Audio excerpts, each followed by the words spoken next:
4월 10일 0시 기준으로 신규로 662명이 나왔고요. 어저께 644명에 이어서 이틀 연속 600명대를 기록하고 있어서 지금 어쨌든 정부 측에서는 긴장을 하고 있는 상태고요. 해외는 한 15명이 들어왔고 어쨌든 한국도 누적으로는 10만 명을 넘게 됐습니다. 그러다 보니까 정부에서는 사회적 거리두기 방역 조치를 어저께 또 이제 다시 이야기를 꺼냈어요. 이제 내용을 조정을 했는데 지금 단계를 격상시키지는 않는다고 해요. 대신 뭐 5명부터 사적 모임 금지 이것을 이제 한 3주, 그러니까 다음 주 월요일부터 5월 2일까지 계속 이제 연장하기로 했고, 이 검사 같은 경우 만약에 의사나 약사로부터 코로나19 진단 검사를 권고받을 시에 48시간 이틀 내에 받아야 돼요. 무조건. 안 받으면 뭐 벌칙을 준다거나 이제 그 치료비나 그 관련된 따라오는 부대 비용이 있잖아요. 그거를 정부에서 내주지 않겠다라는 식으로 해서 무조건 검사 받게 만들었다고 하더라고요. 그러니까 일반 병원에 갔는데 그 증상을 얘기를 했더니 의사가 저기 한번 검진 한번 받아보세요. 라고 했는데 그거를 이행을 안 할 시에 그렇게 된다는 얘기야? 그러니까 나중에 확진이 됐는데 검사받은 이력이 없다 이렇게 되면 거기에 대해서 제재를 가하겠다라고 하고. 그 무사가 이 사람한테 그 진단서가 아니고 진료 기록에 이 사람한테는 권고했습니다라고 하는 거를 딱 해놔야 되는 거네.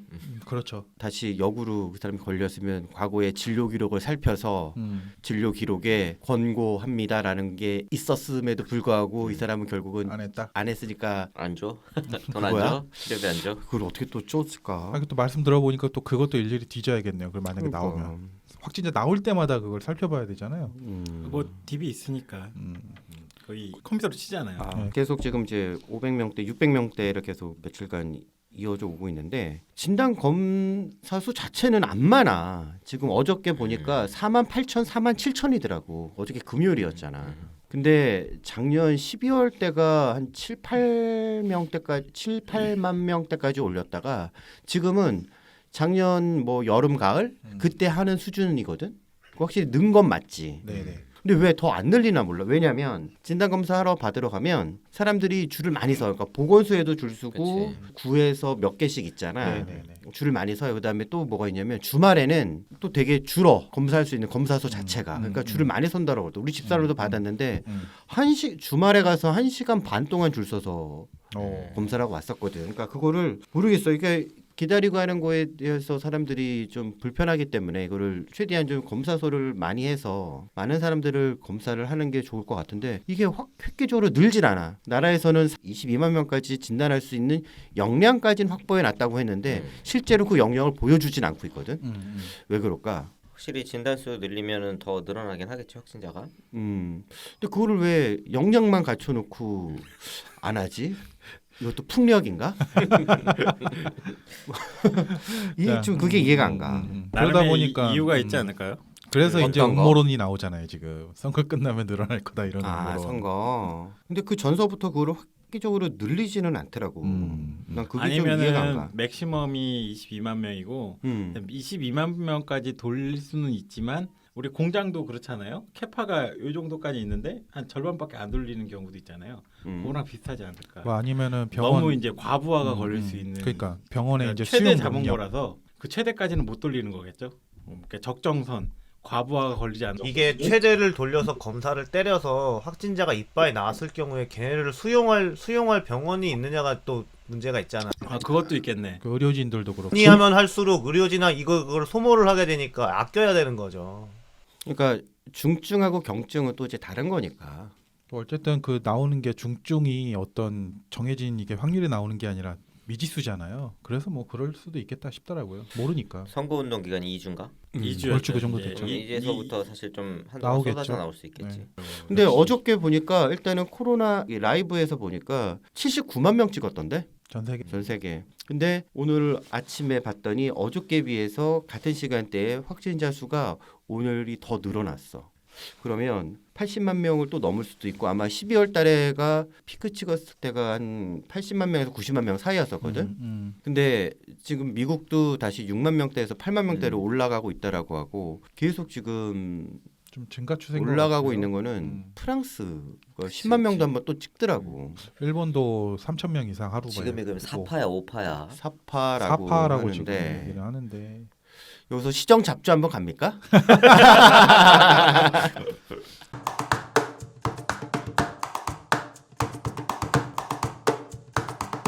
작년 이제 11월 12월서부터 이 백신에 대한 얘기가 네. 쫙 올라오면서 진단 키트가 추풍 낙엽이 됐잖아.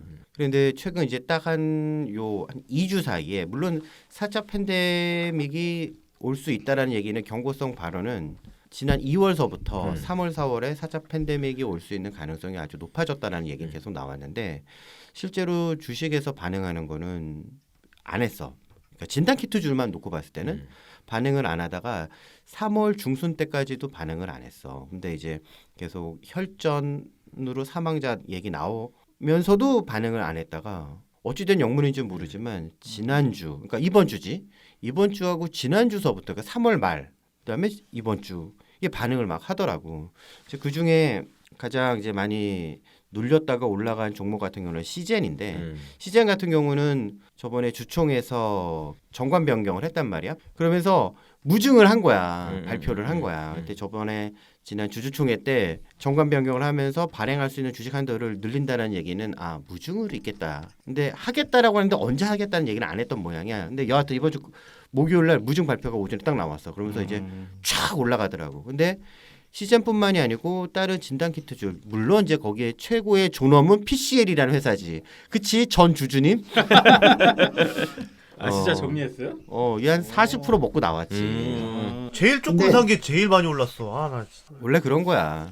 근데 이제 다른 진단키트 주들이 반응을 지난 주서부터 하더라고. 물론 그 전서부터 반응을 한 종목도 있어. 뜬금없이 작년에 좀 번돈 갔다가 항암 신약을 만드는 바이오 벤처 회사에다가 20억을 투자했다라는 것 때문에 3월에 초에 갑자기 저 밑에까지 있다가 있었던 주식이 이렇게 반응해서 올라가는 애가 있어. 신기하다. 랩지노믹스라는 회사가 있다. 신기하다. 웃기지. 근데 거기서 그럼 다시 이렇게 떨어져야 되는데 좀 조정받고 하다가 이번에 코로나 요 분위기 때문에 최근 2주 사이에 다시 또 치고 올라가더라고. 근데 이제 요게 또 언제까지 지속이 될 수 있는지는 모르겠지만 현재 이 백신 보면 아스트라제네카가 우리나라 2분기까지 1,800만 명 분이 확보가 됐다고 하는데 지금 이 혈전 문제 때문에 그니까. 최근에 그거 심각하더라고요. 네, 지난번에 네. 상관성까지는 인정이 되는데 인과성에 대한 거는 다들 부정한다라고 있다라고 우리가 얘기를 한 네, 한 달 정도 전에 얘기했나? 근데 네. 요즘은 상관성도 있어 보인다는 얘기가 나오고 그게 한 국가뿐만 아니라 여러 국가에서 나오기도 하고 잠정 중단도 얘기 나오고 그치. 있지? 유럽 그 뭐죠? 약품청. 유럽 EMA. 약품청, 거기서 7일 날 발표했잖아요. 네네. 그 혈전 관련해 가지고 좀 문제가 될 수 있으니까 신기한 거는 뉴스들을 보니까 이 백신을 뭐 맞아야 되는 게 실익인지 아니면은 하지 말아야 되는데 비교를 하는데 60대 이상에서 이거를 맞은 게 실익이다 이렇게 나오더라고요. 그게 좀 이래 주거나 저래 주거나. 그 뭐 그런 약간 그 정도까지 아닌데 약간 그런 느낌의 뉴스들이 좀 있더라고요. 그래서 느낌에- 맞아야 된다. 좀 그 어쨌든 예비 타당성 조사 같지 않냐? 그 문재인 정부면은 뭐야? 야 면제하냐 예타? 야 패스하냐? 지금 어쨌든 유럽 의학청에서는 이제 자문회의 결과로 이제 여기서는 이제 혈전 반응 인과성에 대해서는 발표를 했는데 뭐 백신 접종 이익이 뭐 위험을 상회한다고 해서 이제 계속하는 걸로 해서 지금 접종을 아스트라제네카 백신 접종을 계속하기로 했고 한국 같은 경우에는 일단 20대 그때 간호사분이셨나요? 그분이 나오고 나서 잠깐 중단했잖아요. 원래는 예정대로였으면 이제 특수교사들이나 이제 보건교사들이 이제 맞기 시작하면서 해야 되는데 빠르면 다음 주쯤에 이야기가 나올 것 같아요. 근데 또 그러면서 지금 그 존슨앤존슨도 잠깐만 대기 혈전이 얘도 생길 수 있지 않을까라고 해서 유럽에서는 다시 거기에 대해서 재검증을 한다라고 하더라고. 그러면서 승인이 나 있기는 하지만 투약은 잠시 보류 뭐 그런 거 나온 것 같던데. 지금 그러면은 둘 다 바이러스 벡터 방식이잖아요. 그거에서만 지금 문제가 나온 거지 혈전은. 그치. 지금 화이자 같은 경우는 안 나오고. 지금 그래서 화이자하고 모더나지, 그치? 네, 네. 그쪽으로 계속 압축이 돼가고 있고 아스트라제네카는 계속 이제 안 좋은 잡음이 계속 생기기도 하고 같은 비슷한 방식이라고 하는 이제 J&J도 꼭 검증해봐야 되는 거 아니야? 뭐 등등이 나오고 있지. 그렇게 된다고 하면 결국은 뭐 집단 면역 다 좋은데 집단 면역을 달성할 수 있기 위해서는 많은 백신들이 많이 생산이 돼서 빠르게 투약을 해야 되는데 그걸 못 하게 되는 거잖아, 그렇지? 현재로서는 좀 시간이 더 걸릴 것 같지. 그렇지. 예측했던 거에 비해서 훨씬 뒤로 밀리고 원래 있죠. 올 초에 미국 무슨 그 IB에서는 올 4월인가에는 빠르면 그렇게 된다고 집단 그랬죠. 면역에 달성할 수 있겠다 막 해서 야 그럼 이제 여행 가는 거야? 막 그러면서 야 그 비행기 사야 된가? 항공주 막 그랬는데. 바이든은 일단 4월 안에 1차 접종은 성인 기준으로 다 끝낸다고 얘기는 하더라고. 그러니까 4월이면 사실 얼마 안 남았는데 대통령이 그렇게 이야기한다라는 건 사실상 거의 시뮬레이션이 끝났다는 얘기겠지. 근데 지금 미국이 1억 명을 좀 돌파는 그러니까. 했지.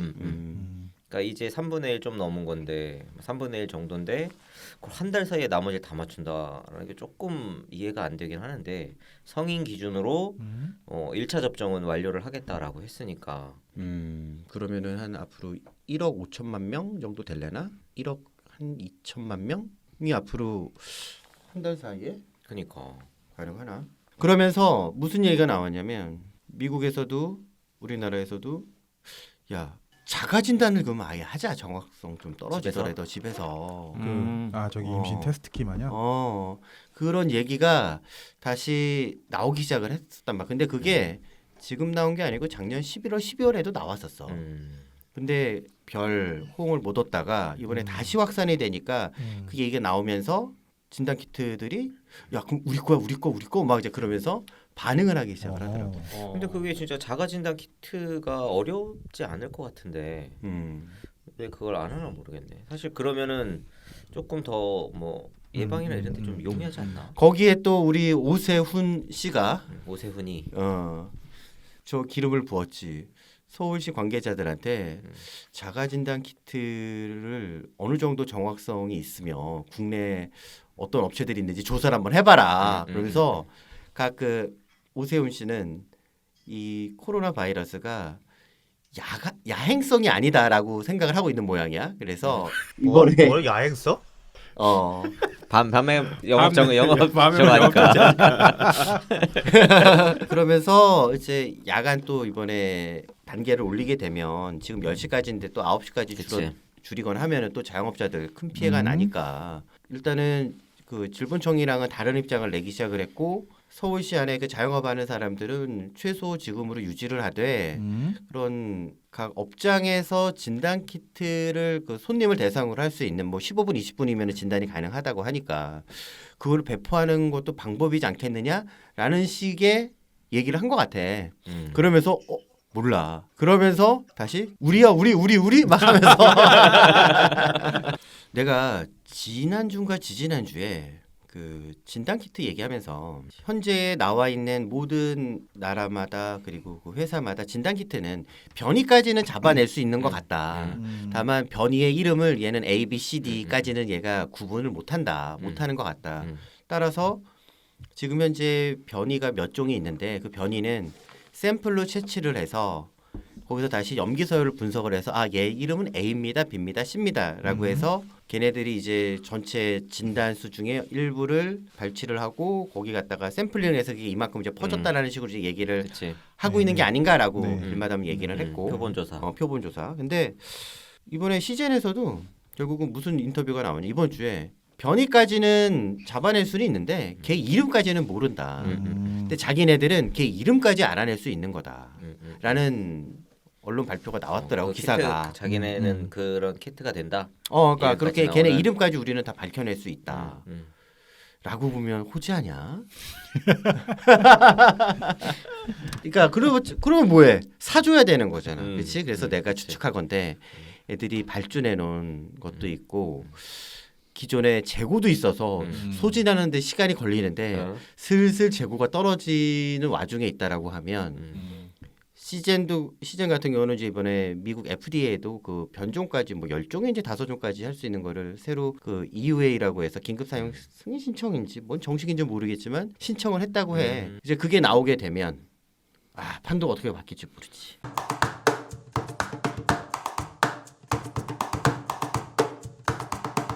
4월 2일, 3일 거쳐서 사전 선거하고 4월 7일 날 본 선거해서 2021년 서울과 부산 포함 다른 지역들 이제 재보궐 선거가 끝났는데요. 아시다시피 이제 결과는 이제 서울 같은 경우에는 국민의힘 오세훈 후보가 그리고 부산은 국민의힘 박형준 후보가 각각 시장에 당선이 되었습니다. 이번에 어쨌든 여당은 참패를 당하게 되었습니다. 그리고 서울 같은 경우를 보면은 뭐 오세훈 후보가 57.5%, 박영순 후보가 얻은 39.18%에 비해서 큰 차로 어쨌든 승리를 했고 부산도 마찬가지로 박형준 후보 62.67%, 김영춘 후보 34.42%에서 거의 더블 스코어에 가까운 수치를 기록하면서 다들 뭐 근데 투표하셨죠? 했어.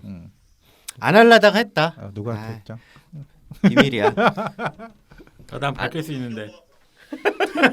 그 허경영 씨는 자기 3등 했다고 어, 지금 다음 대선에서 자기 어떻게 될지 모른다고 1점 몇 프로인가 나왔어. 기대에 부풀어 있어 지금. 허토피아. 그 양반 하늘궁에다 당사 만들면 되겠네. 허토피아 만들겠다고 자기가. 허팝이랑 만드는 거야 그러면? 그럴 수도 있어요. 그 노래는 허각이 부르고 허시 세상이지. 어쨌든 서울 사람들은 조금 기대감이 있더라고. 뭐 정상향하고 네. 뭐 영종열 네, 풀어주고 35층 규제 풀어주고. 아 그런 것도 다 집주인들이나 저기 집주인 있죠. 집주인이나 기대하는 거지. 저 같은 세입자는 뭐 기대할 거 없어요. 근데 이제 이미 그 서울시 의회 같은 경우에는 지금 의장부터 해서 대다수가 지금 민주당이거든요. 이미 뭐 그 태클을 사람들도 걸고 이제 있어요. 뭐 거부하기가 좀 힘들지 부동산 관련해서는. 야 근데 이번에 LH 사태 이후에 네. 서울 경기권 이거 지금 국회의원들은 하고 있나? 뭐 조사는 하고 있다라고는 하는데 실질적으로 직접 그 국회의원이나 이런 사람들에 대한 조사는 없다고 하더라고. 그리고 결국은 그냥 무위로 끝났지. 그치. 그다음에 서울시나 경기도 도의원도 해보면 되는데 아무것도 안 하지. 왜냐면 경기도하고 서울시 같은 경우는 시의원이 다 민주당 애들이 압도적으로 많아서 털면 우수수 될 수가 있거든. 물론 그러다가 국민의힘에서도 월척이 나올 수는 있긴 하지만 무조건 나오지. 그렇지. 안 나올 수가 없지. 그러니까 안 안 하는 거야. 그러니까 이렇게 또 잠잠 되는 거야. 그렇게 따지면 이제 오세훈 박형준도 해야 되잖아. 시도의원 다 뒤지면은 그러니까 결국 안 이번에 되지. 내가 얘기했나 안 했나 모르는데 이번에 오세훈하고 김어준의 선거판이 됐단 말이지. 그리고 인터뷰 보니까 박영선의 그 구멍난 그런 신발 그 있잖아. 쌈마이 감성 그건 완전 이번에 철퇴를 맞았더만. 그렇죠. 전에 고민정에 엎드려 뭐 그런 거. 네, 지난번에 범단님 말씀대로 이제 갬성 따위는 이제 안 되는 걸로 나왔죠. 그 결국 그러잖아. 생태탕이 떴다고. 그래. 생태탕 판매가 늘어났다고. 생태탕하고 페라가모. 페라가모하고 그 페라가모도 심지어 아니었다며. 아, 텐디 그래? 텐디. 아 텐디야? 아 진짜야? 심지어 아이씨, 페라가모도 구두는 텐디가 아니고. 팔고 씨. 홍보는 페라가 뭐야 되고. 그래서 이번에 아마 제일 놀랐을 사람은 털보지.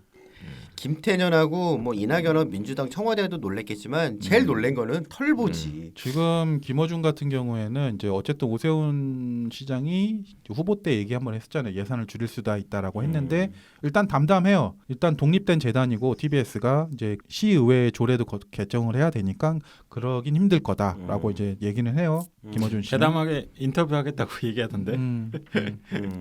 오 시장 같은 경우도 말은 그렇게 했어도 쉽지는 않을 거예요. 그래서 김어준도 뭐 하나 했던데 인터뷰를 뭐 소외당했다? 소외 호소자가 됐던데. 그러니까 걔네한테도 인터뷰를 하려고 했는데 인터뷰를 걔네들이 받아주질 않았다. 그쵸. 아 차별 호소인. 아 차별당했다 자기가.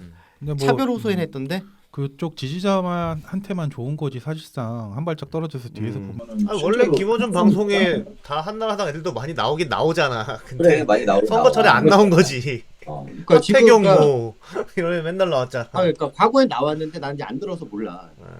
이번에 기계적으로 선거 때는- 불러요. 그러니까 과거에 나왔는데 지금은 모르겠어. 그러니까 어떤 식으로 하냐면은, 그러니까 일주일 옛날 같으면은 일주일에 이렇게 있으면은 뭐 나경원 이런 사람도 다 나왔어. 아니 그럼. 근데 이게 양쪽으로 불렀지. 불러서 막 같이 놀고 했지. 선거철에 보통 그렇게 하는데 선거 막판 이제 안 나와버린 거야. 걔네들이 한나라당 애들이. 근데 이번에 김어준 입장에서는 좋을지도 몰라. 왜냐하면 이게 다 민주당 판이면 사실 김어준 할 얘기가 없잖아. 거리가 없구나. 사실 그 제2의 MB로 불리는 오세훈이가 무언가 이제 뻘짓을 해주면 사실 김어준 입장에서는 할 말이 생기죠. 좋지. 낙곰수 재결성할 수도 있어. 그러니까 매주 꼭지도 이렇게 한두 개씩 주고 하면 김원지 입장에서 좋지. NBA 아이들이 돌아온 거잖아 어쨌든. 다시 까야지 뭔가 MB 잡고. 호재다라고 생각할 수도 있어. 뭐 생태탕이든 페라가모든 뭐 백바지. 저기 누구니 그 내곡동이든 깜빵에 있는 이명박이든 그 뭘 불러와도 안 되지. 안 돼. 근데 얘네들 그러던데 처음부터 우리 질 거는 각오하고 있었다라고 하잖아. 걔네들이. 젖잘싸도 때와 장소에 맞춰서 써야지. 근데 어쨌든 서울에서 40%잖아. 네. 40%는 맥스로 땡긴 거야. 땡긴 거지. 맥스로 땡긴 거고. 51대 49라고 봤을 때 지금 6대 4면은 10%만 움직인 거예요. 그렇지. 그러니까 40%가 생각보다 찍었기 때문에 오히려 한나라당이 잘해야 돼. 20%가 다음번에 저기로 또 갈 수 있는 걸 모르고 깝치다가 이제 7대 3으로. 아니 이 정도까지 해도 6대 4가 나오면 사실상 어지간해서는 진짜 이기기 힘든 거야. 이 정도까지도 진짜 민주당 너무 꼴 보기 싫다 이렇게 했는데도 6대 4 나오잖아. 그만큼 40% 이제 찍잖아. 국민의힘 자체를 사람들이 싫어하는 거잖아요. 그치. 이 새끼도 아니라는 걸 아무 짜증이 나도 표를 바꿀 애들은 원래 스윙보터였던 애들인 거야. 그렇지. 그러니까 애초에 민주당 지지자에 있던 애들이 까고서 한나라당으로 넘어간 비율이 크지 않아. 그랬으면 거의 없다고. 그랬으면 거의 7대 3으로 없다고. 나와야 되거든. 스윙부터 넘어가고 여기서 넘어갔으면. 근데 6대 4면은 잘한 거야 사실 따지고 보면은. 그래. 이 정도 상황에서 6대 4 했으면 진짜 선방한 거지. 야, 이게 뭐- 보궐이면은 제대로 보궐에서 제대로 먹었으면은 7대 3 이상 나와야 되거든 사실. 옛날 민주당 생각하면. 근데 보궐인데도 말- 이렇게 나왔으니까 잘 나온 거지. 야, 그 말 들으니까 나 되게 우울해지는데? 왜? 아니 아이들 대깨문이 깨졌다는 얘기잖아. 이게 대깨문이 피해본 게 사실 없다니까요. 걔네들이 더 공고해지는 거야. 생각을 해보면 MB가 대통령 되고 박근혜가 대통령 되고 했을 때 민주당은 이제 다시 선거에서 이기기 쉽지 않겠다. 진짜 일본 맞아. 자민당처럼 그 자한당이 그- 이제 20년 30년 하겠구나. 자기네들 뭘 해도 안 되겠다라고. 특히나 그때 보궐선거할 때 어땠어? 거의 끝장이었다고. 그래, 아예 그때 그냥 진짜 후보 몰라. 자체가 7대 3 막 8대 심한데 2. 8대 2 막 이렇게 나왔단 말이야. 근데 지금은 아무리 개판을 쳐도 이제 6대 4야. 그러니까 이게 물론 그러니까. 큰 판 선거긴 했지만 이 정도면은 민주당이 크게 깨진 게 아니기 때문에 얘네들이 어쩔지 모르겠어 지금. 확 더 깨졌으면 모르는데. 그러다 보니까 이제 딱 끝나자마자 사과하는 뭐 진정성이 있든 아니면 쇼든 이게 제스처를 계속 취하는 거거든요. 민주당은 지도부가 총사퇴했어요. 그리고 이제 비대위원장에 도종환 씨가 왔어요. 신화 쓰라 그래라 계속. 진짜. 이 나와서 그 사람이 이제 내로남불을 이제 거기서 빠져나오겠다라고 다시 한번 이야기를 했고, 이 대통령 같은 경우에는 국민의 질책을 엄중히 받아들인다고 밝히기도 했고, 어쨌든 정세균 총리가 아마 그러니까 이란 갔다 와서 사의를 표명할 것 같다고 해요. 그 대선 나올 준비. 이란을 왜 가? 지금 이제 그 유조선 그 화물선 있잖아요. 그 사람들 아직 다 처리 안 됐어. 어저께 걔네가 이제 해방 이제 뭐 풀어줘서 이제 그 아랍에미리트 쪽으로 이제 배를 옮기기 시작했어요. 이제 그 관련해서 지금 동결 자금 있잖아요. 그때 트럼프가 이란 제재하면서 또 이제 바이든이 지금 미국이 이란이랑 다시 협상을 하고 시작을 하고 있어요. 이제 그 관련해서 그거에 맞춰서 한국에 가서 정세균 총리가 가서 얘기를 하고 올 거. 가방에 현찰 들고 가나? 모르죠. 이제 동결된 자금을 어떻게 이제 이란에 다시 넘겨줄 건지 어떤 방식으로 할지 얘기를 하고 갈 텐데 그거는 그때 가봐야 알 것 같아. 그러다 2011년 12년에 그러니까 박근혜 대선 전에 털보내하고 한참 이제 걔네들이 입털기 시작을 했었을 때잖아. 2011년서부터. 네. 그때 뭐 걔네뿐만이 아니고 한겨레든 어디든 2008년 대선에 2007년 대선에 사람들이 이명박을 찍은 거에 대해서 어떤 식으로 평을 했냐면 사람들이 자기 이익을 미래의 이익이나 자기의 이익을 지키기 위해서 투표를 했다. 네. 라고 하면서 되게 폄훼를 했거든. 음. 정말 폄훼했어. 뭐 결국 저 국밥이 그치. 우리의 뭐 나라 세금을 다 퍼먹은 거다. 뭐 그러면서 말아먹었다, 말아먹었다 뭐 했는데 박근혜 때는 그러면서 그런 것들이 계속 뭐 이어져 올 수도 있다. 그다음에 얘네가 이제 반대 캐치프레이즈로 내놓은 거는 그놈의 민주주의와 정의를 해서 문재인이 그때 12년에 사람이 먼저다 네. 했다가 박살이 났잖아. 그쵸. 근데 결국 이제 두 번 정권을 뺏긴 다음에 이번에 보궐선거에서는 얘네들이 지고 나니까 또 오세훈이나 박형준이 된 거를 그때 걔네들이 폄훼했던 그걸 다시 끄집어내서 이 부동산 때문에 오른 사람들이 자기 또 이익을 지키기 위해서 얘네들한테 그 투표를 했다, 표를 던졌다라는 식으로 또 해석을 하기 시작하더라고. 욕망에 투표했다라고 어. 했었나? 부동산가 몰리려면은 민주당 찍어야지. 그러니까 뭐 해석은 자유지만 오세훈이 올릴지 떨어뜨릴지 어떻게 알아. 근데 여하튼 있는 사람은 있는 사람대로 세금이 많이 올라서 불만인 거고 그렇지. 없는 사람은 없는 대로 집값 올라가서 이제 살 수도 없게 돼버린 그래. 사람들이 불만을 표출을 한 건데 음. 얘네들은 자기 욕망이나 이익을 위해 또 투표했다라고 해서 2011년에 써먹었던 얘기를 다시 끄집어 와서 얘기를 하더라고. 물론 2012년 대선 끝나고도 그런 얘기 한참 했었어. 그 사람들은 아직도 지들이 무조건 옳고 저 사람들은 계몽해야 될 대상으로 하는 것 같아요. 그러니까- 하는 꼬라지 보면. 그러니까 시민 의식을 이야기하더라고. 음. 그러니까 서울에서 그 오세훈이 당선된 게 이렇게 낮은 시민 의식 때문에 아직도 이제 이 개돼지 같은 사람이 많아가지고 맨날 그런 사람들 그러잖아. 국민의힘이 아직도 어. 당선이 된다. 이게 대한민국 현실이다. 뭐 이런 식으로 얘기를 하더라고. 누가? 어? 페이스북 이런 데 보면 엄청 걸렸어요? 많아. 그 사람들 패턴이 그거잖아. 그리고 아 그렇지 그렇지. 또 천민 자본주의 뭐 이런 거 문제 생기면 꼭 왜- 천민 자본주의 얘기하고 그거 있잖아 뭐죠? 무슨 신자유주의 얘기하고 그 패턴 지겨워. 그대로거든. 그러니까 민주당 사람들이 이 위에 있는 민주당 애들서부터 그렇고 지지자들도 그렇고 자신들이 정의롭고 자신들이 무언가 이렇게 약간의 옳고. 뭐좀 선민의식 같은 그런 있어요. 느낌? 음. 자기네가 우월한데 음. 자기네들을 이제 이해하지 못한다던가 혹은 이제 자기네가 뭔가 이제 자기네 사람 명백한 잘못이 나와도 이게 뭐 진짜 정 안 되면 이게 국민의 힘 때문에 이렇게 됐다라고 그냥 해버리고 제에 비하면 그게 우리는 낫다 이러고. 처음에는 이렇게 변명이나 핑계였던 것 같아. 네. 근데 지금은 진짜 그렇게 생각해. 진짜 완전히 거기에 자기 세뇌가 돼가지고 이 사람들이 약간 전체주의. 맞아. 좀 파시즘. 이상해. 무서워. 그게 무서워가지고. 파시스트지 달리 파시스트. 국민의힘이랑 합당하면 좋을 텐데. 어이 굿 나이스. 아니 근데 안철수 씨는 이번에 외국 안 나갔어? 예, 안 나갔어요. 안 나갔어? 아직 안 안 달라졌네? 나갔어. 그러니까 지금 국민의힘 같은 경우에는 전에 얘기 나왔었잖아요. 그 합당 얘기 나왔는데 그걸 하고 싶어하는 눈치고. 안철수가? 아니 그러니까 국민의힘이 국민의힘이 마무리해야 된다 이거 지금 그거 한 다음에 당 대표 뽑아야 된다 이런 눈치고요. 철수 또 대선 나가야지. 그 정세균 총리가 이제 다음 주에 사의를 낼 거라고 지금 예상이 되는데 후임으로는 김부겸 씨가 또 대두되고 있고 또 김영주 씨라고 또 무슨 뭐 하던 양반 있어요. 그리고 영등포에서 예, 국회의원 그리고 하다가 김영남 대법관 유은혜 또 나와? 그 김영란은 또 나와? 이게 지금 이제 언론에서 예상하는 후보예요.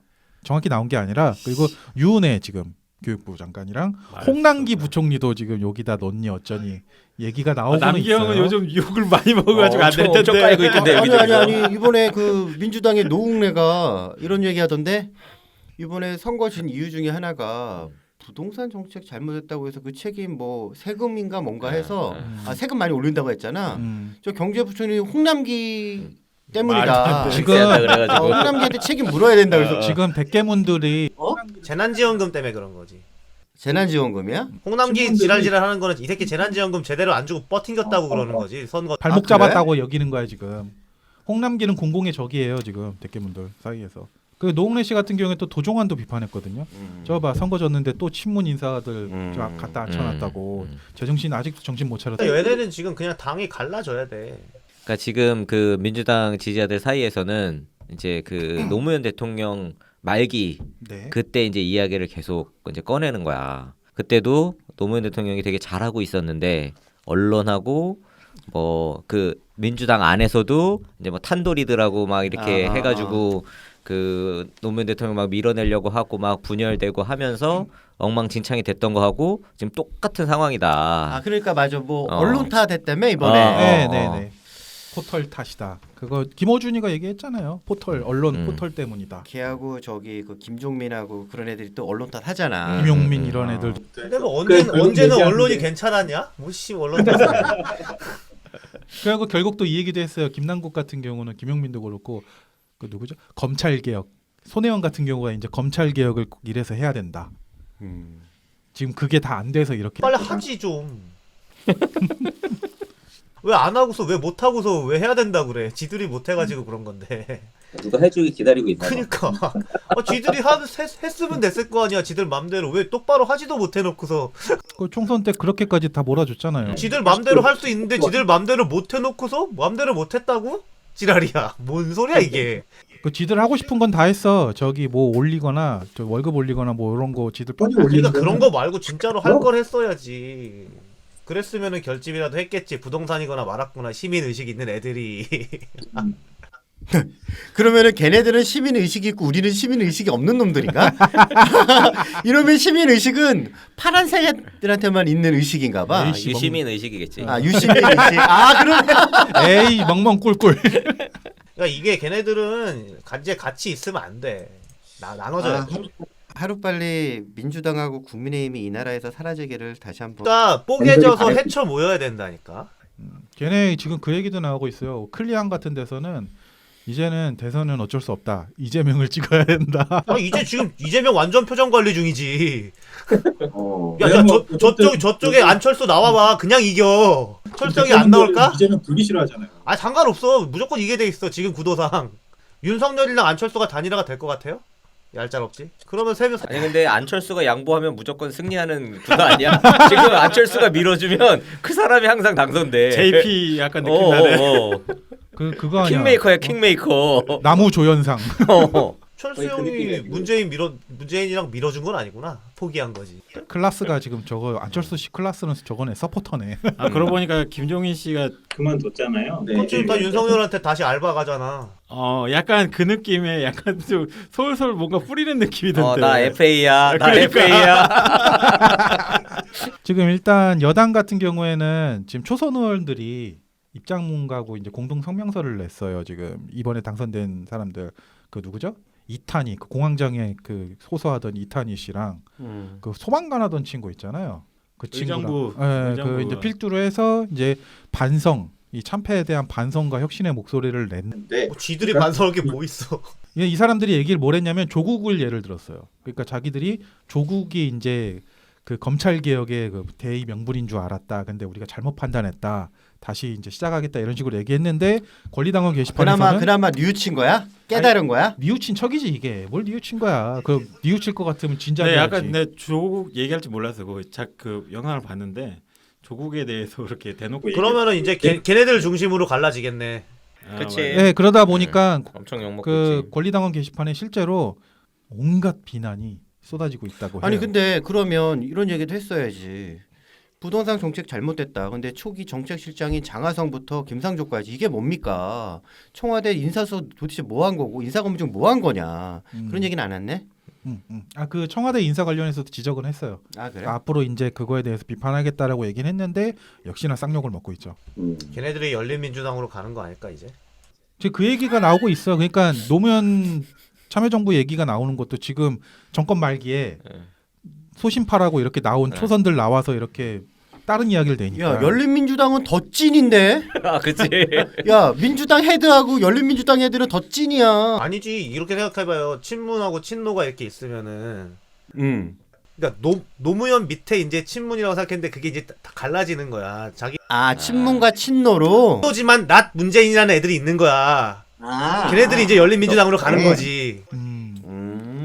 지금 여당 같은 경우는 지금 그렇고 지금 이제 국민의힘 같은 경우도 이제 초선들이 목소리를 내기 시작했어요. 이제 김웅 의원 김웅도 무슨 검사 무슨 책 쓴 사람이죠. 그 양반을 필두로 8명이 총 8명이 당대표 출마를 논의하고 있다. 그러니까 젊은 사람들이 국민의힘을 이끌어야 된다라고 지금 이야기는 하고 있는데 그렇게 하면 좋은데 난 그렇게 안 되길 바래. 다시 김무성이랑 홍준표랑 뭐 그런 애들 있잖아. 홍준표 무소속이야. 아 그다음에 또 누구야? 막 그런 애들 김태흠, 이장우 막 그런 애들 나와서 막 칼춤 췄으면 좋겠는데. 근데 그게 이럴 수도 있는 게 중진 의원이 중심을 잡아야 된다라는 의견도 많대. 아니 그렇게 하면서 갈라지는 거야 걔네도. 어디 어린 놈의 새끼들이 나오냐 이거지 지금. 내 지분이 얼만데. 근데 이제 그러다 그 조건을 왜 걸었냐면 지금 윤석열도 영입해야 되고 국민의당이랑 합당하는 문제도 있는데 중진이 딱 중심을 잡아서 추진해야 된다라는 의견이 있는 거고. 대선 후보 한 7명 나오겠다. 원내 정당에서. 지금 주호영 당대표 권한대행이에요 지금. 인양반 같은 경우에는 윤석열 입당 이야기를 언론에 대고 대놓고 얘기를 했어요. 이제 원내에 있으면 만약에 대선을 출마한다고 하면 정당 소속이 없으면 이제 좀 이 일이 이제 풀어가기가 힘들어진다. 그러니까 들어와라라는 식으로 얘기를 했고 김종인 전 위원장 같은 경우도 언론에 인터뷰를 하면서 자기가 그러면 직접 한번 윤석열 씨 만나본 다음에 대선 후보감인지 판단한 다음에 도와줄지 말지 결정하겠다. 인터뷰 가는구만 인터뷰. 원서 낸 거예요 원서 지금. 근데 입사 지원 원서. 몰라 이번에 민주당이 개판 청와대가 개판 쳐서 윤석열이 가든 안 가든 저기 국민의힘에서 그래 저 정도면 찍어줄 만해라는 사람이 예를 들어서 홍정우 그런 애들 있잖아. 진짜로 짜자잔 나오면 짜자잔 망하죠. 아이고, 어? 짜자잔 망하지. 사람이 더 많아지는데 뭐가 많아져. 후보가 더 많아지잖아. 그러니까 물론 경선에서 만약 그런 사람이 있다 승리를 해서 후보가 나오면 윤석열이 굳이 아니더라도 넘어갈 수도 있어. 홍정욱 정도면? 근데 윤석열 씨가 안에 들어가서 하게 되면 2011년에 안철수 꼴 날 수 있는 가능성도 솔직히 높아.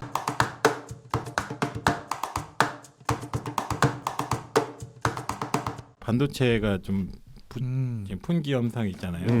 이게 언제까지 지금 얘기는 올해도 힘들다. 올해도 힘든 거예요? 좀 자동차 같은 경우도 제네시스도 아마 그 생산 차질 있고 아이오닉도 생산 차질이 있다 그러거든요. 근데 보통 이제 부품 그러니까 협력사의 부품 조달 때문에 자동차 회사가 생산을 만약에 못하게 되거나 지장을 받게 되면 클레임 비용이 내가 알기로는 10분 단위인지 시간 단위인지로 해서 계산해서 그 계약서에 있을 거라고 너희들은 얼마씩 우리한테 배상을 해야 된다. 라는 게 있는데 그게 이번에도 적용이 될런지는 모르겠어. 근데 이번에는 어떤 단순한 어떤 업무적 그 실수나 미스 때문에 되는 게 아니라 전체적인 거기 때문에 이번에는 그런 거를 적용하기 힘들 것 같은데 지금 뭐 올해는 계속 이 수준으로 갈 수밖에 없다. 그러니까 옛날에 크게 문제 터졌었던 게 2011년에 뭐니 그 태국 물난리 났을 때였거든. 그때도 정말 심각했었어. 그게 그래도 한 6개월, 1년 안에 잠재워졌거든. 그때보다 더 심각하다는 얘기잖아요. 그러니까 보통 이제 그렇게 되면 서로 이제 물량을 더 확보하려고 더 발주를 더 내. 더 확보를 하려고 발주를 더 내는데 그러면서 이제 가수요가 점점 붙으니까 그러니까 더 심각한 것처럼 막 계속하네. 모양새로 될 수밖에 없는. 근데 그게 다 들어와도 솔직히 쓰는 거는 원래 쓸 수 있는 일부 양인 거거든. 그래서 결국은 그런 메모리가 아닌 비메모리라고 하면 전체 설비가 계속 새롭게 투입이 되고 해야 되는데 그 시간도 걸릴 거고 이게 한다고 한들 이게 가수요가 붙었다고 하면 섣불리 또 투자를 못해. 그렇지. 보통 6개월 이상 1년 걸릴 수가 있는데 그리고 가수요가 빠지면 원래대로 돌아오는 거거든. 그럼 투자를 한다 한들 원래 수량만큼만 나가면 되는 거라서 그 회사들은 손해를 볼 수가 있어. 그래서 함부로 더 투자를 못해. 지금 TSMC 같은 경우는 미국에 더 한다고 하지 않나요? 투자한다고 하고. 그렇지 하기로 했지. 이제 공장 짓기로 했지. 그렇게 큰 애들 같은 경우는 그렇게 할 수 있는데 어떤 회사 같은 경우는 결국은 계속 성장하는 가도에 있는 게 아니고 계속 정체나 살짝 떨어져 있는 궤도에 있었던 회사들은 인력 감축도 많이 했거든. 그러면은 사람들이 움직일 수 있는 것도 한계가 있어. 물론 모든 게 다 기계가 하는 건 아니라서 인력적인 한계도 있어. 그리고 사람들을 많이 정리한 회사들도 있기 때문에 쉽지가 않아. 그러면 내년 되면 지금 올해는 좀 수축됐다 내년에는 폭발적으로 늘 수도 있는 거네요. 만약에 폭발적으로 든다? 그러니까 뭔가 공급이나 이런 게 늘 수는 없고. 억눌렸던 게 좀 풀릴 수요를 얘기를 하는 거야? 네. 근데 생각해보니 자동차가 많이 팔렸잖아. 네. 근데 많이 팔렸는데 뭐 이게 성장기에서 확 팔리는 게 아니고 그나마 이슈된 병목 게 현상이 병목 현상 지금. 그게 맞아. 그 뭐야 전기차 나온다고 해서 네. 뭐 반도체들의 수요가 엄청 많아졌기 때문에 기존 차보다 더 많이 이런 나온다? 문제가 더 심각해졌다라고 하는데 나는 그건 개소리라고 보고. 왜냐하면 기존 자동차에도 누가 어떤 교수가 그랬던데 기존에 휘발유차나 디젤차에는 반도체가 한 200개 정도 들어갔대. 근데 전기차로 바뀌면서 반도체가 한 4배, 5배가 늘어나서 800개에서 1000개가 들어간다고 하는데 이 사람 공부 다시 하라고 그래야 돼. 아 그게 아니에요? 아니 기존 자동차에는 반도체가 모르면 몰라도 벌써 2,000개, 3,000개 들어가.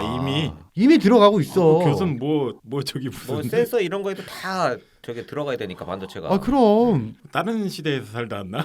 아니면 왜? 그러니까 이 사람은 예를 들어서 AP급, 그러니까 소위 마이크로 프로세서, MCU 정도를 얘기했는지는 모르겠어. MCU라고 하면 그 정도가 맞을 거야. 근데 MCU만 반도체야? 아니거든. 그치? 트랜지스터, 다이오드 무궁무진한 게 되게 많아.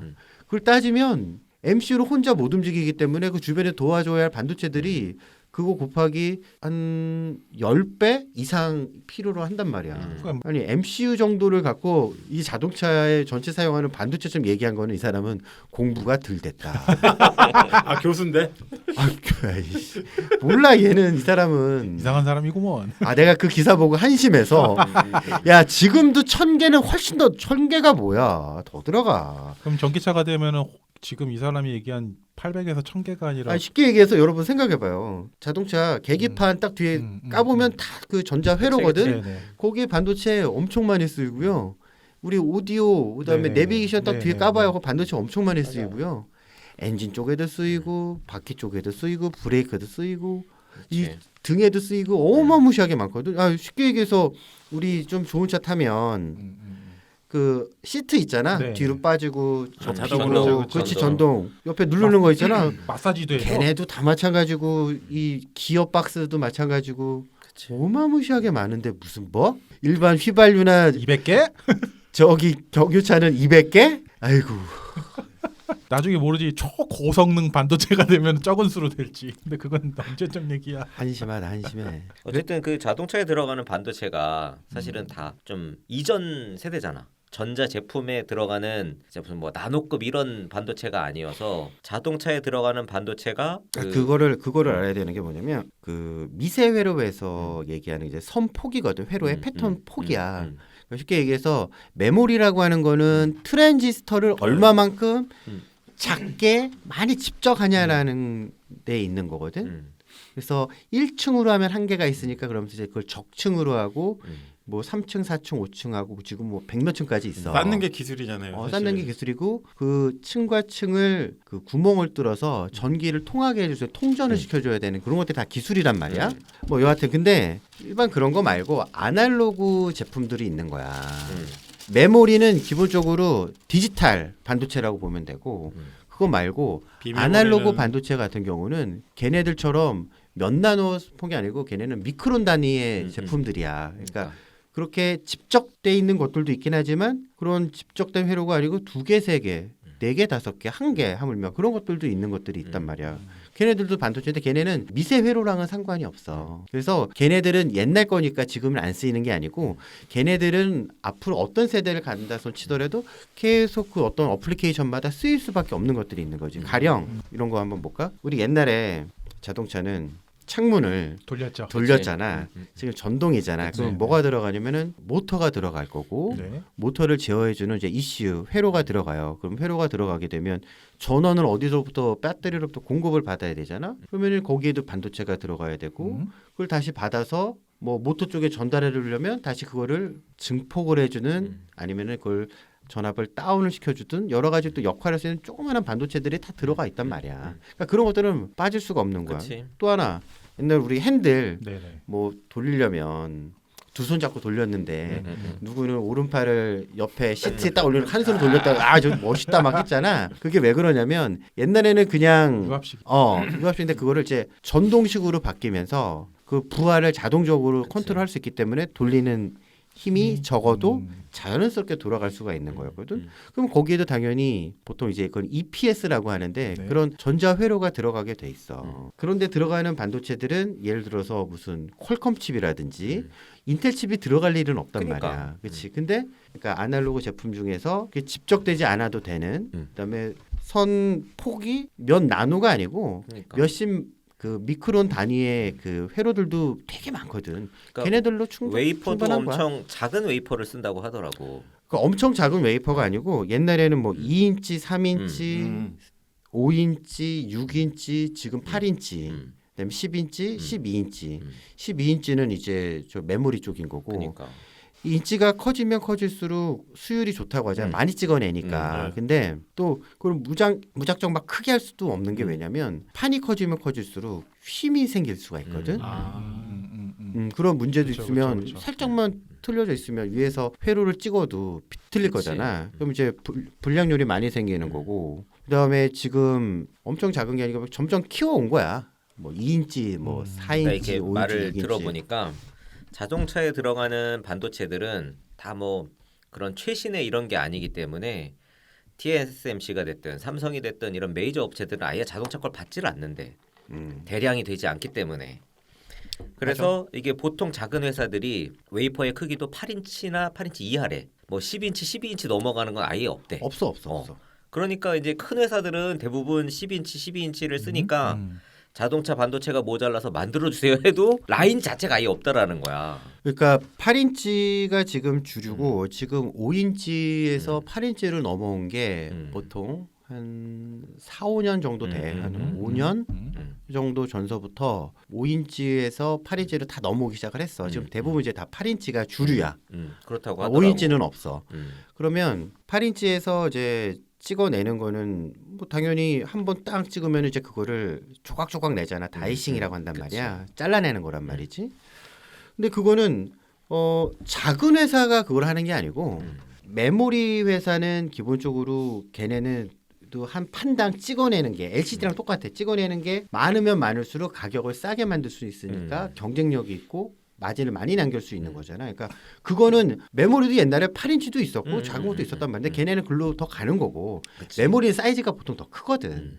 근데 이런 자동차에 들어가는 MCU가 됐건 다른 디스크리트류라고 하는데 걔네들 같은 경우는 그렇게 크지 않아도 지금의 8인치 갖다가는 시장에 커버가 가능했던 거지. 근데 얘기처럼 자동차 쪽은 까다로워 조건이.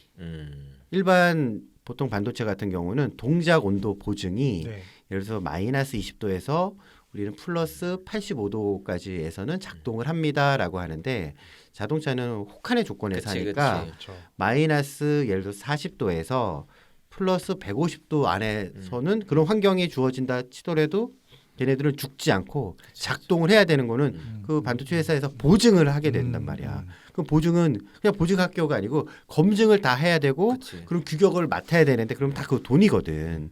근데 수량이 핸드폰처럼 나오는 건 아니잖아. 그렇다고 해서 원래 100원짜리를 200원, 300원 쳐주는 건 아니거든. 원래 이 100원짜리가 예를 들어 핸드폰에도 들어가, 자동차에도 들어가는데 자동차에 들어가는 거는 좀 더 그런 규격을 높이 받아야 되기 때문에 비용이 많이 들어. 그거는 배가격에서 20원이라든지 30원이라든지 해도 핸드폰에 들어가는 수량보다는 적지. 게다가 저기 뭐야 가격 갖다가 후려쳐. 그치. 그러니까 피곤해. 물론 핸드폰도 후려친다. 누가 아까 그치. 보니까 핸드폰을 가격 다 비싸게 주고 사는 것 같은데 말도 안 되는 소리가 있어. 핸드폰은 가격 안 후려쳐? 다 똑같지? 텔레비전은 다 똑같지? 애플도 후려치는 걸로 엄청 유명하잖아. 당연하지. 그러면 미국이나 유럽에서 자국 생산을 추진하고 있는 반도체는 이런 뭐 TSMC나 삼성처럼 이런 쪽인가요? 아니면은 걔네들이 하고자 하는 거는 내가 봤을 땐 이런 소위 얘기해서 제품군을 보면 반도체라면 메모리가 있고 우리가 비메모리라고 배웠지. 비메모리 안에도 여러 가지가 있는데 그치. 그중에 시스템 LSI라고 하는 거는 집적 회로라고 해서 보통 우리가 소위 얘기하는 IC? 반도체 IC?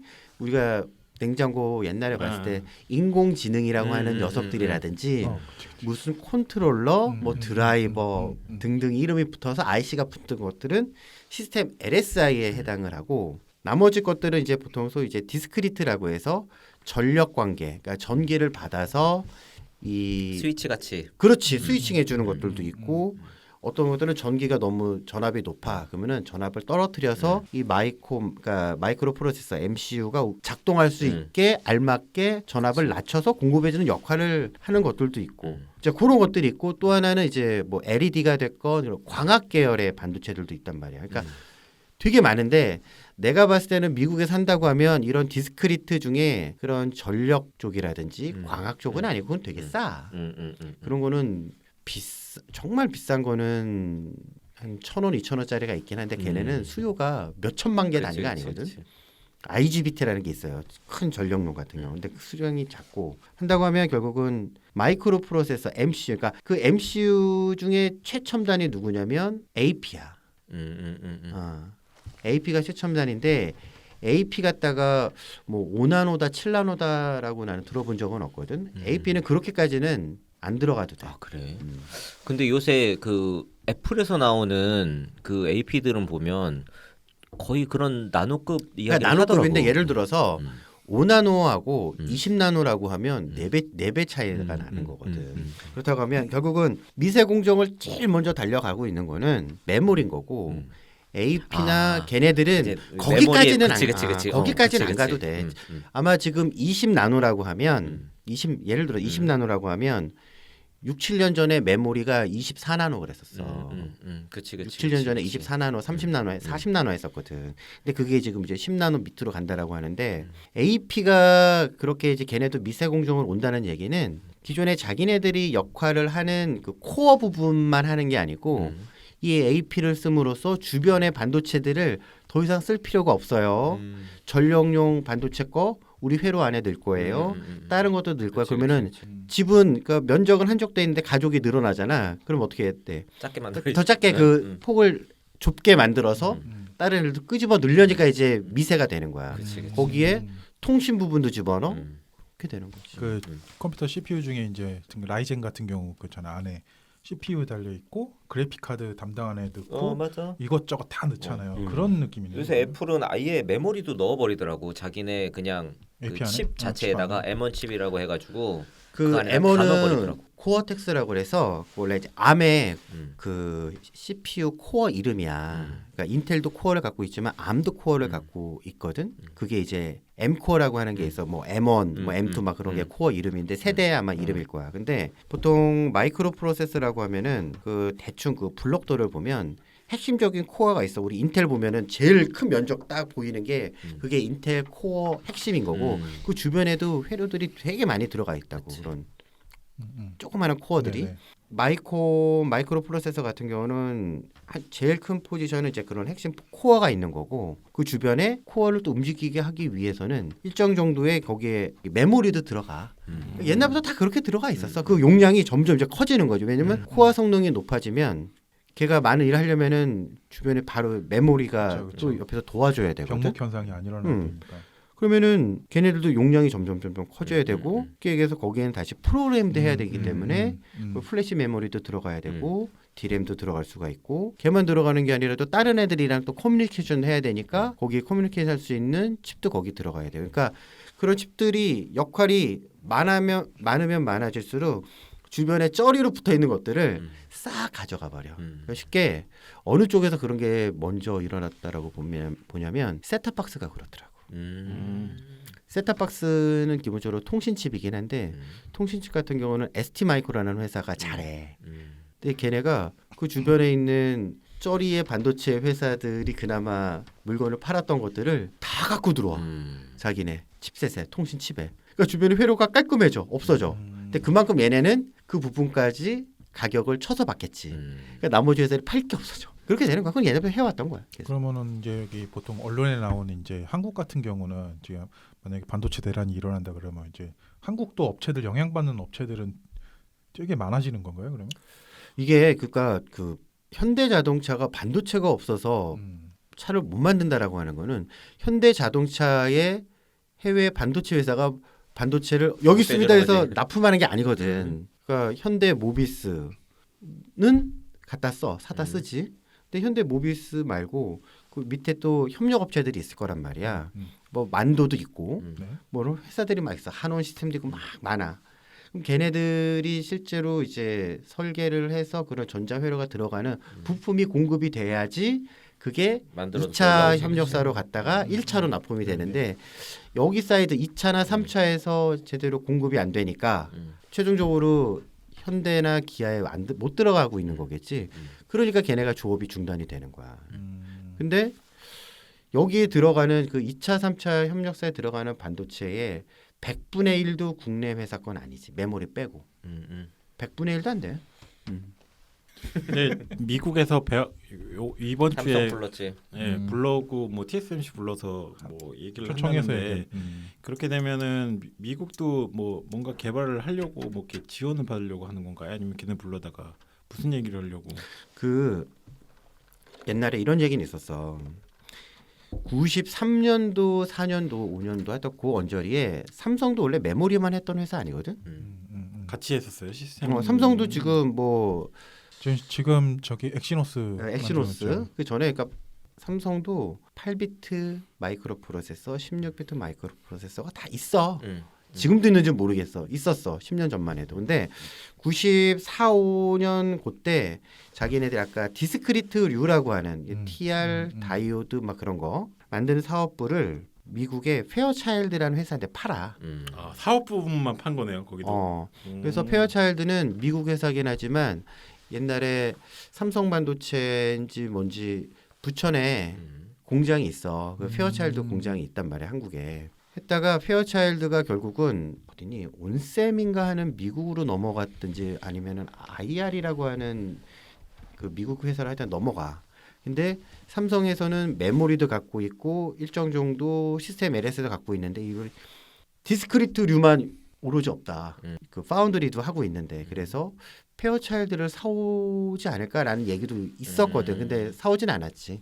그러니까 미국에서 부른 거는 정말 큰 대표 주자 불러서 하는 건데 그걸 갖다가 디스크리트 그런 10원에서부터 고작 1, 200원짜리 열심히 여기서 만들어라 하지는 않을 거고 왜냐하면 그거에 또 독보적인 존재가 미국 회사에 온셈이라든지 다 그런 회사들이 있어 플레이어가 그러니까 그런 건 아닐 거고 진짜 어쨌든- 개당 좀 단가 좀 나가는 것들을 어떻게 만들 거냐 뭐 그런 얘기 아니겠어? 근데 그 뭐 일부에서는 또 미국이 계속 이제 설계 쪽으로만 치중을 하니까 이번에 코로나 이런 것 때문에 반도체 이제 납품이나 이런 거에도 좀 타격을 받고 해서 그 미국 내에 이제 생산 시설을 좀 만드는 거를 계속 뭐 요청을 한다. 그래서 TSMC는 이미 생산 시설을 이제 확대 투자하는 거를 동의를 했고 이제 삼성한테도 이제 조금 미국 내에 생산 시설을 뭐 착공을 해라. 아 근데 나는 그게 조금 이해가 안 가는 게 그렇다고 하면 온셈이라고 하는 큰 회사가 있어 미국 회사 걔네들은 메모리 빼고 걔네도 다 만드는 회사야 되게 커 걔네도 메모리 빼고 매출로 보면 도시바보다 커 그래. 르네사스보다 커 미국 회사잖아 걔네들도 TSMC에 맡기든 아니면은 뭐 대만의 ASE라든지 그런 그 파운드리 회사에다 맡겨서 생산을 하고 아마 자기네 공장도 미국에 있을 거라고. 근데 해외에다 많이 하겠지. 그렇지. 그럼 걔네들한테 정말 디스크리트가 정말 모자르다라고 하면 걔네한테 더 네가 늘리든지 해외 저기 발주를 많이 뭐 공장을 더 늘리든지 해라라고 했을 텐데 굳이 얘네를 데리고 들어왔다라는 거는 TSMC든 삼성이든 그런 디스크리트의 파운드리를 할 규모는 넘었거든. 그러니까 좀 더 그거보다 그러니까 값비싼 것들을 하지 않겠느냐라고 봐. 그리고 또 이제 좀 정치적인 이야기를 하더라고. 어쨌든 중국에 대해서 반도체를 좀 이제 압박을 해야 되는데 TSMC는 이제 완전히 이제 미국 편으로 들어온 거니까 그거는 이제 확보가 됐는데 한국이 이제 중국하고 조금 더 거리를 두기를 원하기 때문에 삼성을 일부러 불러서 더 보여주기로 이제 중국 쪽에 대한 투자는 이제 뭐 줄이거나 이런 식으로 하고 미국이나 이쪽에 대해서 우리가 특혜를 줄 테니까 미국 쪽에 조금 더 투자를 하고 이렇게 좀 내 쪽으로 와라라는 그런 좀 정치적인 제스처가 아니냐는 얘기도 좀 있더라고. 그러니까 그 오스틴 공장이 뭐 8인치인가 10인치라며. 그다음에 거기가 그 나도 모르겠어.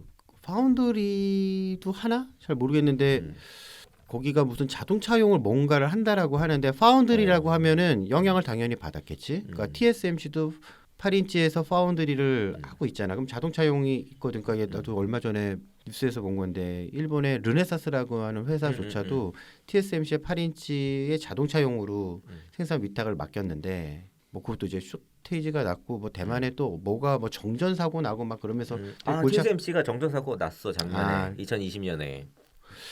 그래 그런 게 있었는데 모르겠어.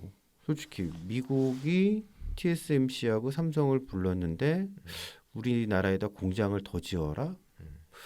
글쎄 내가 보기에는 이거 내년 가면 풀리거든. 내년 어느 시점인지는 모르지만 근데 더 그러니까 메모리라고 하면은 경쟁에서 계속 살아남아야 되니까 초격차로 앞으로 가야 되니까 할 수는 있는데 그게 아닌 나머지 것들이라고 하면 플레이어들도 많고 이거 지금은 힘들지만 지금 수요가 확 올라가서 가는 게 아닌 건데 병목현상. 그래. 음. 그러니까 그거는 걔네들 알아서 투자하든지 하겠지. 어차피 전기차로 바뀌는 거는 무조건 가야 되는 흐름이니까 앞으로 늘어나겠죠 계속. 그러니까 전기차로 간다고 해서 반도체 수요가 어떤 그 걔처럼? 이상한 이상한 무슨 얘기처럼 뭐 10배가 늘어나고 할 그 일은 정도는 아니다. 없고 늘어난다 치면 음. 그거에 맞춰서 각 반도체 회사들은 모든 그 어플리케이션별로 포캐스팅을 다 해. 전망을 갖고 거기에 대해서 아 이만큼 앞으로 수요가 있을 것 같으니까 투자를 어떤 라인에 투자를 더 하자라는 걸 결정을 하지. 그러니까 근데- 지금 사실 기존 내연기관 차도 말한 것처럼 반도체를 굉장히 많이 쓰고 있고 지금 이 늘어나는 추세에서 크게 벗어나지 않을 거란 거야 전기차도. 그러니까 맞아. 그러니까 왜냐면 내연기관이 없어지잖아. 그럼 내연기관에 반도체 많이 썼잖아. 그러면 거기에 빠져. 그치? 플러스가 있으면 마이너스 있는 맞아, 거잖아. 맞아. 예를 들어서 헤드라이트 음. 또 반도체가 다 들어가거든. 네. 그거는 살아남겠지. 근데 내연기관 안에도 그 엔진 관련해서. 아 그럼 그렇지. 많아. 근데 물론 그러면 또 다시 모터 쪽이나 그 배터리 배터리 쪽이나. 쪽에 제어하는 쪽에서도 반도체는 많이 들어가.